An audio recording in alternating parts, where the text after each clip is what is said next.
Hi guys, and welcome to your daily tarot reading for Saturday the 27th of November 2021.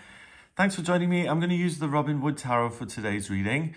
I'm coming to you from a very snowy and white Austria. It's really Christmassy, and I don't usually like the snow. I always associated it with death and like being out in the cold, but now I'm actually finding it's brightening things up a bit. Everything seemed lighter.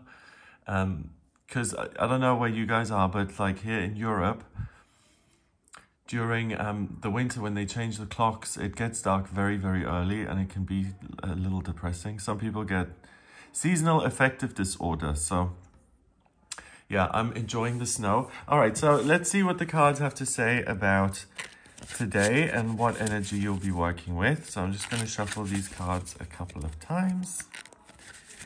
And then I'm going to choose 3 to see what is going on. And I just need to close that door in a second because there's noise. Okay, so we have the 2 of Cups. Then we've got the Wheel of Fortune. Oh, nice. And then the World in reverse. Okay. Okay, and I'll be right back.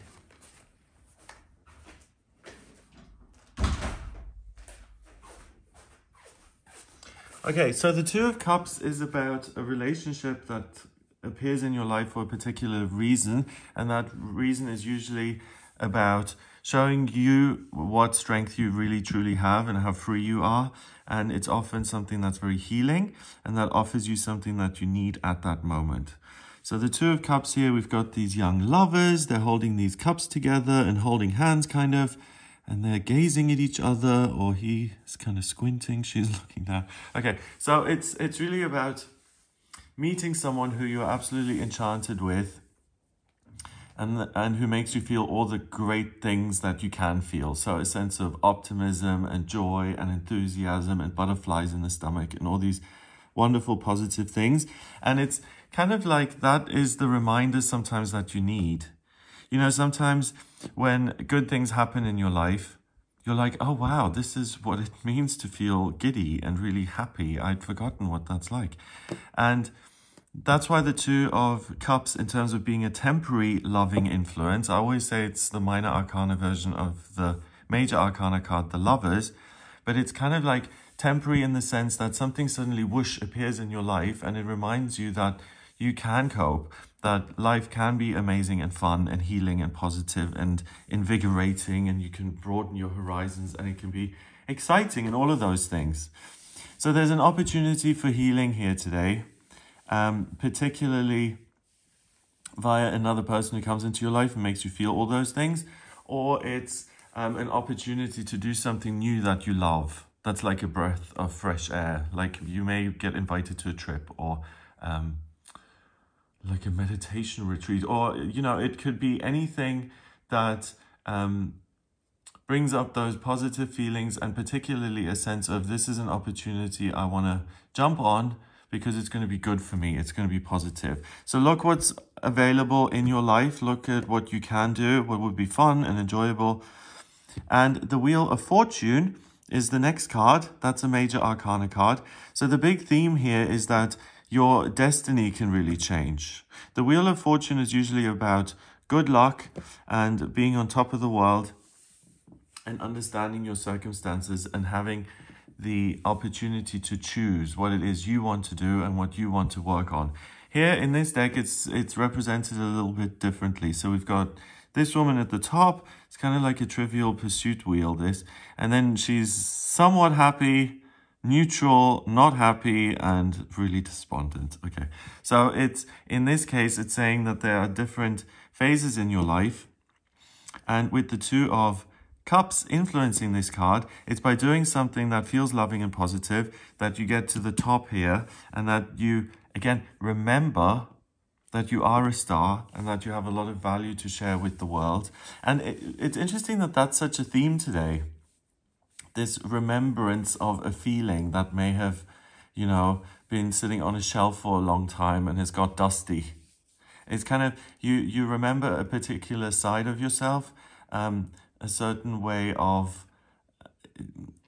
a certain experience, comes back into your life that's been forgotten, and because it's so welcome and like a breath of fresh air, it really gets you to feel like you're operating at 100% capacity, and then you can do other things that you didn't have the confidence to even think about before.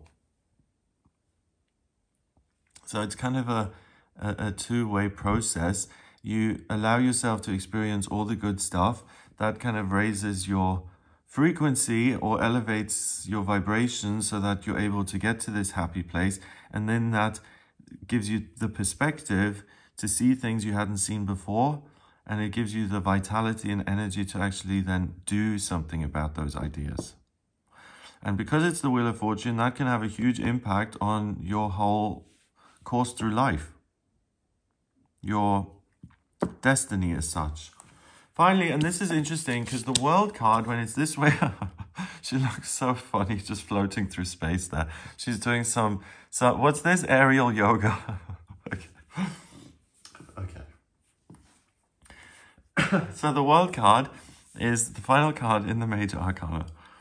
And it's really the end of the Fool's journey, where you've got to a place of, I've had all the experiences. I see that I'm the center of the universe, in the sense that there's something that exists inside of me that's otherworldly, and that sets me apart from the physical world as such, and puts me in a league of my own where I'm completely protected and I'm sparkly and I'm shiny and I'm doing my acrobatics.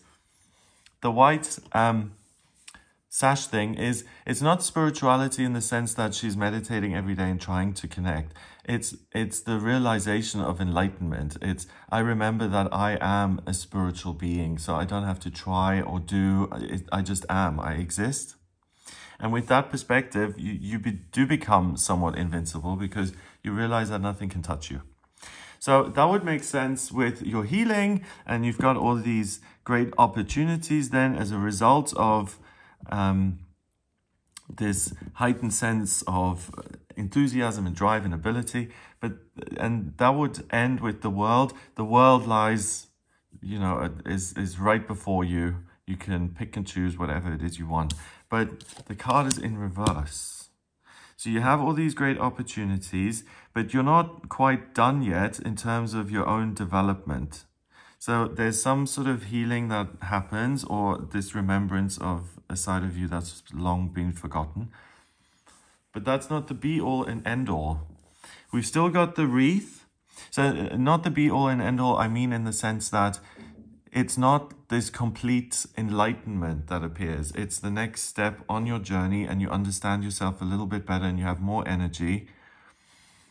But this card is saying that something isn't completed yet. So we do have the wreath. You're protected, in a sense, from the real world. And through this, following this personal process, because this is all about you. It has nothing really to do with your outside circumstances. You can pick, if you're on top of the world, you can decide to open a shoe shop or to be a spiritual healer. It doesn't really matter. It's about what's happening for you. So with this being upside down, we've got you following this personal process and understanding your world better and the world of you. But something is still missing here. I'm missing something with this. So, of course, we're all on a journey. It's not like we're all going to be enlightened tomorrow and that's the end of it. Because, it doesn't happen like that usually. It's like this ongoing process, and there are the exceptions. So that's no great insight, I don't feel. Okay, so the World card. If we're completed, and if we're remembering our real truth, and this is in reverse, then something is still hidden from you that you need to deliberately dig for and look for. Okay.